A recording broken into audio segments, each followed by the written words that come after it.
3080s in his computer, and he's thinking of going to a single card. He wants some recommendations. He's got an i7 930 Intel processor, 1000-watt PSU.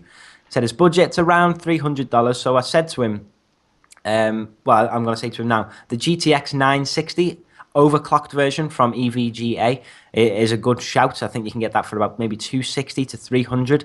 I think that's got about 2 gigs of RAM, so that's a good option. The AMD Radeon R9 290, which is sort of a model down from the one I'm getting. Again, overclocked version from MSI. You can get that for about $300 roughly.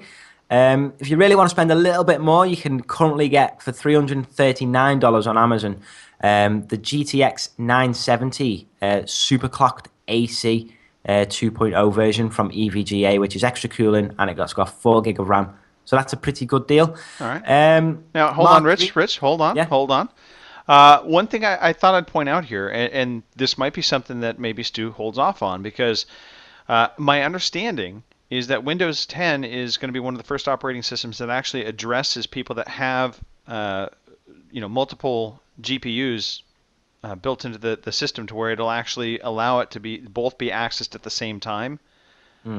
So it'll effectively, it'll make your double graphics card setup actually work the way you probably first envisioned it, thought it might work. Because I think, if I'm not mistaken, the way it works now is, the graphics cards are in a sense kind of accessed in sequence, as opposed to accessed parallelly.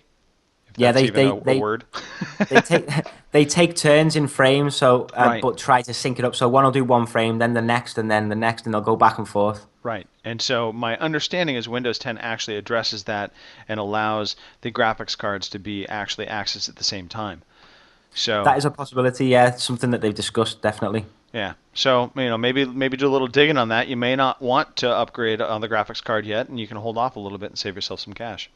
I think he's asking mostly because the 480s are actually about 4 generations ago. So what you're saying is, shut up, Greg. Let me upgrade my graphics card. Gotcha. All right. No, just saying that the newer graphics card will be able to benefit from DirectX 12. Oh, good point. Yeah, fair enough. All right. Stu, ignore everything I just said, and just go spend money. No, you do raise a good point, Greg. Crossfire and XLI and stuff will be it should be a lot more improved. So double card solutions will be something that will be a little bit more enticing. Mark Green, Prickle Spawns on Twitter, asked, is it worth spending money on a living room PC? That's a good question. Yeah. I think it depends on your setup. I mean, do you have family? Do you have, kids that are going to be in the living room to where you're going to be able to play the PC on the TV, or is it really, kind of you're thinking about doing it, but in practicality, it's not going to work out. I know for me, it wouldn't be a good solution for me in my setup. As is, the gaming console, I have it connected up because it works in conjunction with my cable TV. But I mean, I play it off my big screen. I would never be doing my PC stuff on my big screen. I keep that in my office away from everything else.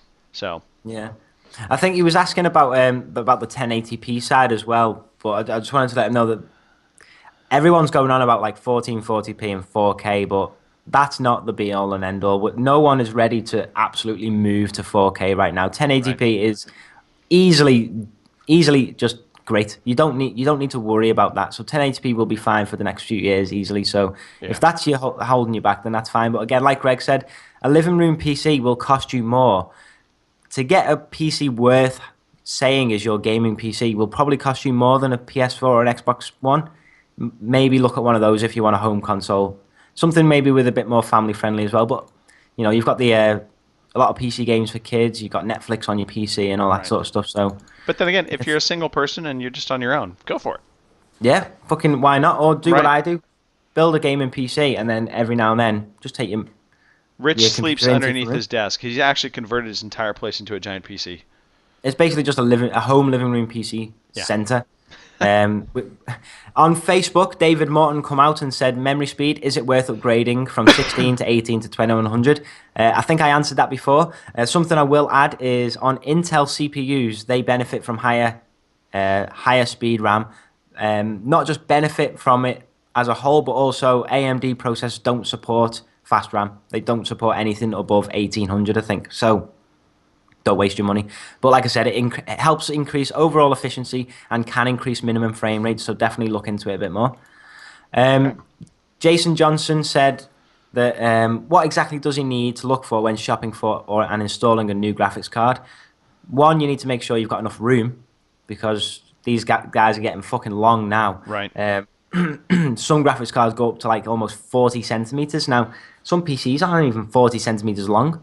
So you need to watch out because once that graphics card starts hitting the drives and your CD-ROM and stuff on the other side, you're fucked. So make sure you've got enough space inside to fit it.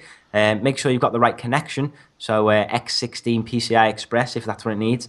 And also your power supply. Yeah, that's a big one.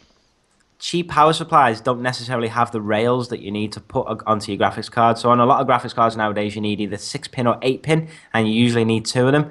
And they have the big chunky pins, and you need 2 of them, and they plug straight into your graphics card. A lot of cheap ones won't have that. Okay. So you need to look out. And also the wattage. A lot of them are now minimum 500 watt power supplies. Gary DeFelice did say to us, remember to not buy a cheap power supply. Not only do they not last as long, but they're usually not as good quality as well.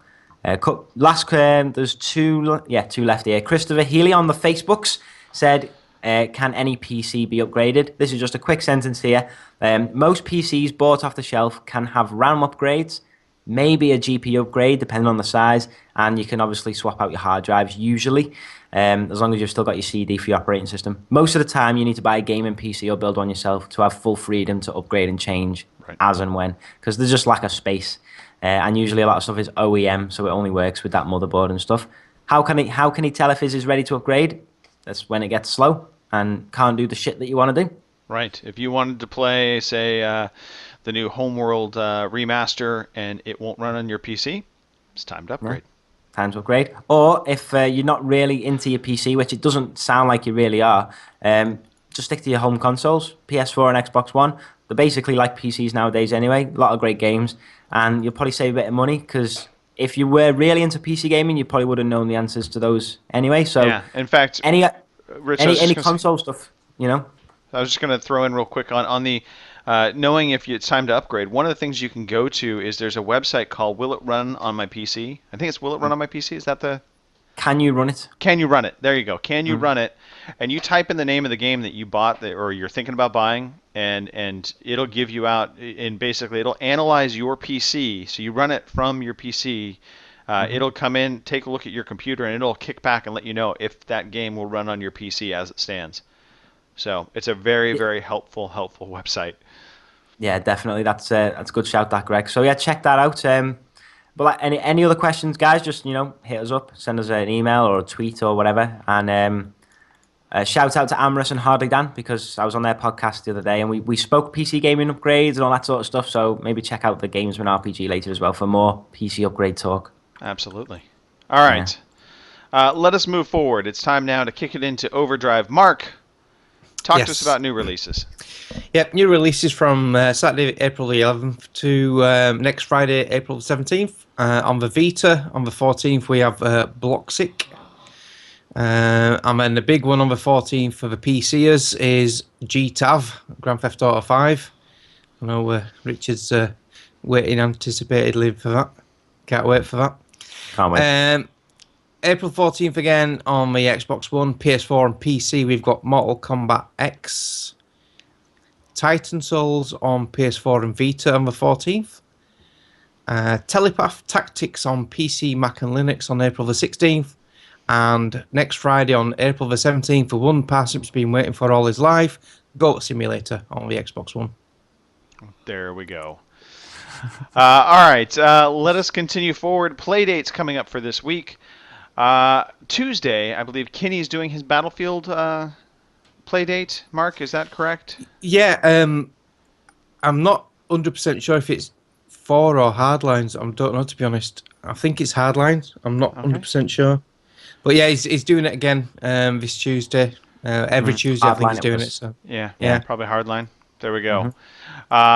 We also have maybe Battlefield 4 on Sunday. Is that what I'm seeing there, Mr. Webster? Yeah, just keep an eye out on our Twitters and stuff because if we play Battlefield 4 sometimes on a Sunday and you can jump in. Anyone's welcome. All right, Good deal. The Minecraft server on G4TV is back up and running. The original world we had on the 360 when we first set up the server, the one with the roller coaster and all the good stuff we did originally, with Artemis Space Shuttle, and there was a McDonald's there and that. That's been transferred over. Yeah. That's been transferred onto the Xbox One, so you can go into that, Greg, because you've got it on the Xbox One. I do. Dorian. Yeah. Jerk. And we're in the process of setting up a PS4 server as well. Okay. Dorian's got a PS4 which he hardly ever uses now because he's always on his Xbox One. Right, well, you should set up a McDonald's drive-through or a Burger King drive-through and make it competing. Xbox One versus PS4, McDonald's, Burger King. Yeah. So he's currently doing it on his Wobbly Bob one. Wobbly Bob G40 is the name, the tag you need to friend on that one. Until we get it sorted out that it can use a G40 tag we've made. It's just, we talked about earlier, with the licensing issues, because his spare, well, not spare, the second PS4 is not his home console, if you know what I mean. Right. So it's just causing a few little niggly issues, but at least there's a server up and running for PS4 users. Okay, excellent. Mm-hmm. Clan Wars, that Canadian cult thing, it's still probably happening. We don't have an update on that. That's not our fault. It's because the fearless leader decided he wanted to go have an anniversary this weekend. Happy anniversary, Fraser Moores. The golf club, that's something we talk about every once in a while. Rarely do we really talk about it, but once in a while. The cross-platform challenge this past week was the number 9 challenge. It was Dewdrop. It was handicap play. Turned out it was actually quite hard. It was a lot harder than a lot of people anticipated.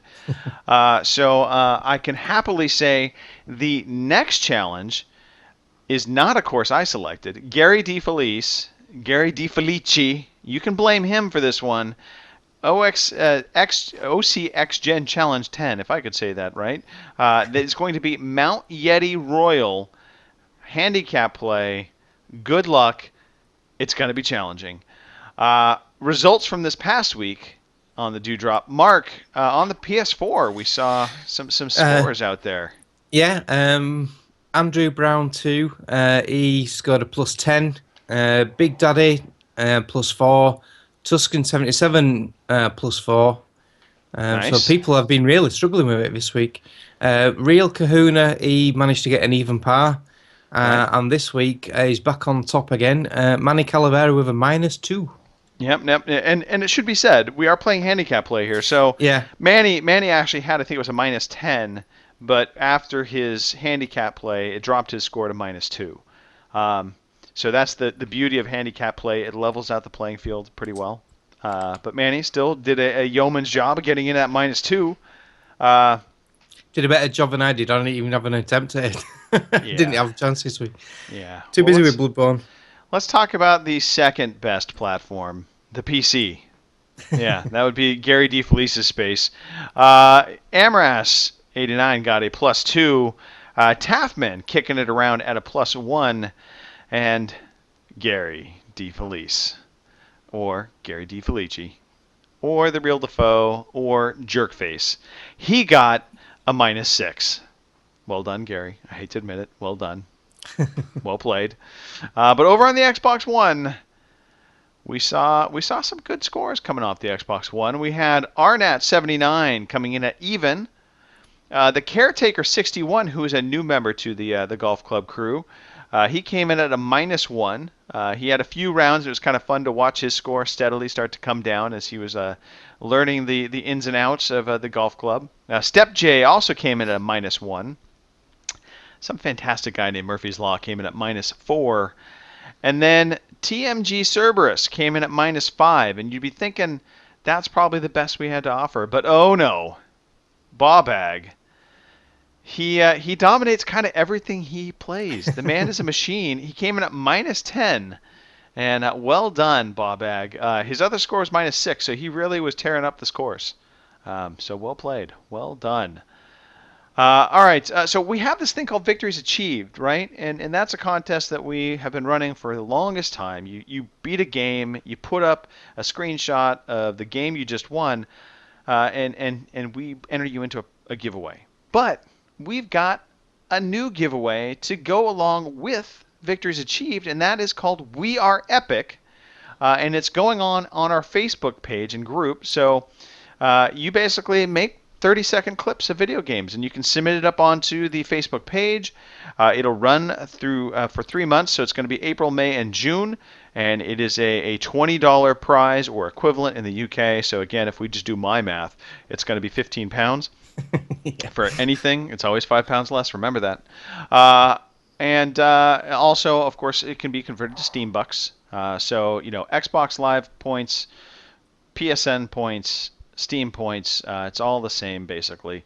And we want to throw out a few people that have already got some submissions up there. David Morton Orty, Paul Gaskell, PG Tips, Dorian, a.k.a. Parsnip, and Johnny Naston? Kinney. John, I'm sorry, Yeah, I killed your last name, but I'm not quite. I want to say it's Naston. It's Kynaston. So that's a tough one. Hopefully, you're not wanted by the police. Sorry for saying your name out loud. Might be Kynaston because he's Kinny. Canaston. Yeah, Canaston. I just think of Canasta as we start saying that. I think of the game Canasta. All right. I'm going to. Well, we've got April 4's a Hot Lap Challenge. I almost skipped over this. It is Top Gear full Hot Lap. All the details you can find at hotlap.g4te.com. Right now, we've got 4 scores in. Rolling Ninjas is in at 4. You've got TMG Cerberus at number 3. Parsnip Nose 3000 tooting his own horn at number 2. And in the number 1 spot, the Real Kahuna. I just can't help but think, where's Bobag in all of this? And Bongo the Sane. He needs to get back into this. Right now, he's sleeping, but eventually he's going to wake up. He usually posts a good time. All right, Victories Achieved. Mark, yep. I'm running out of breath, so I'm going to have you take over Victories Achieved. Yep. Victories Achieved. If you complete a game, just tweet that picture of the credits with a selfie of yourself with the credits in the background to @g4te.com, spell the dot, and you can be put into a draw to win $20 or £15. Right. See, it works. $5, £5 less. Yeah, So this week's victories achieved are Chris MJW completed Ori and the Blind Forest. Mr. Miyagi 1984 completed AC United Dead Kings, which is quite a large expansion, so we've allowed that. According to Bongo's new rules. The Bongo rule. Yeah. MTB Matt 1 has finished Dragon Age Inquisition. Real Kahuna. I was just going to say, really, we should actually call it the Fraser Moore's I bitched enough rule, because he was the one actually complaining about it, saying that was bollocks that we were giving that away, and Bongo agreed with them, so that's what ended up happening there. Real Kahuna finished The Order, 1886, but someone's put 3:30 to 4 o'clock. Mr. Miyagi, 1984, finished A Golden Wake, which I've never heard of.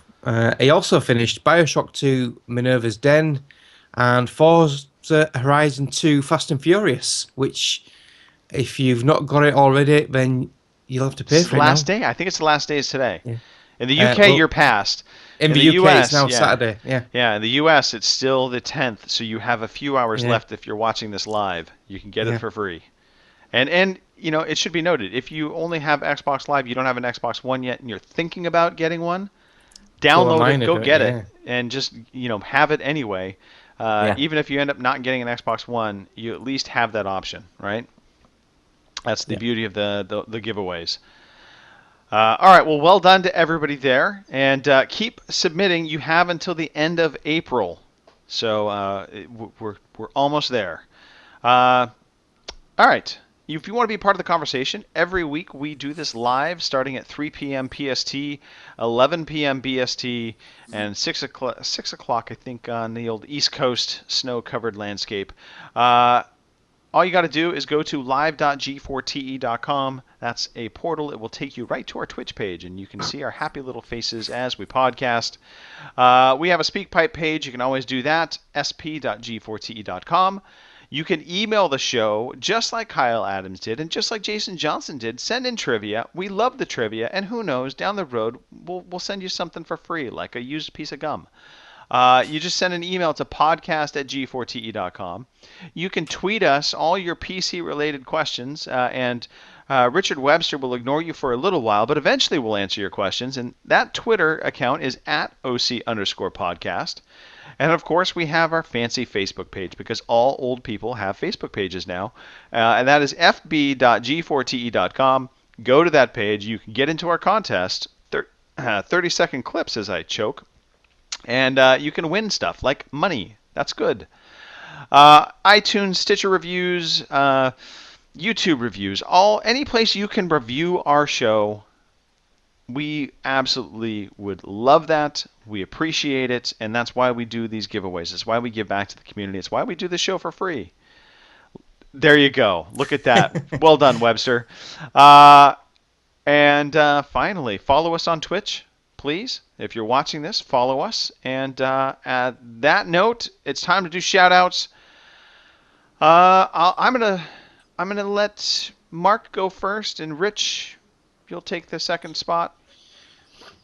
I just want to shout out all our listeners and all the Twitch Live listeners and the track guys. I've managed to get a race with them this week. We've been off work because my new shifts don't allow me to race for a week. So it was nice to catch up with all the track guys on Forza. Yeah, so, we need to get an update from them on what they've got going on with the track leagues, because I think that would be good. We used to have their stuff up on the site, so I haven't seen it recently. So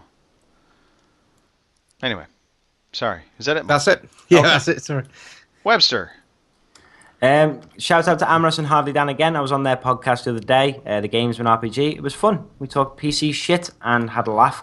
Shout out to the Twitch viewers this evening. We had Cerberus5, Destiny RNG, who just followed us before, so we have a new follower, Destiny RNG. Duke Scath was in there, Parsnip Nose was in there, Real Kahuna, Step J, Teflon 12, Amras was in there as the Gamesman RPG, Real Defoe was in there while he was recording, Taffman, Assassin's Greed, Fraser Moo, Teflon again for some reason, Danny Zana, and Chapstick.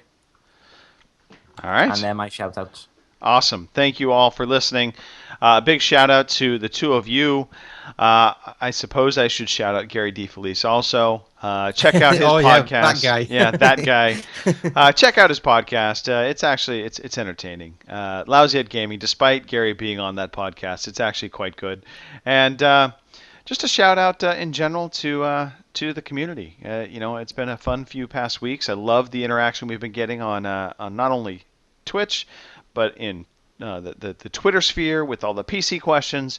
Lots of fun happening. So get in, be part of the conversation. And remember, people, 5 out of 4 people have problems with fractions. That's it. We're out of here.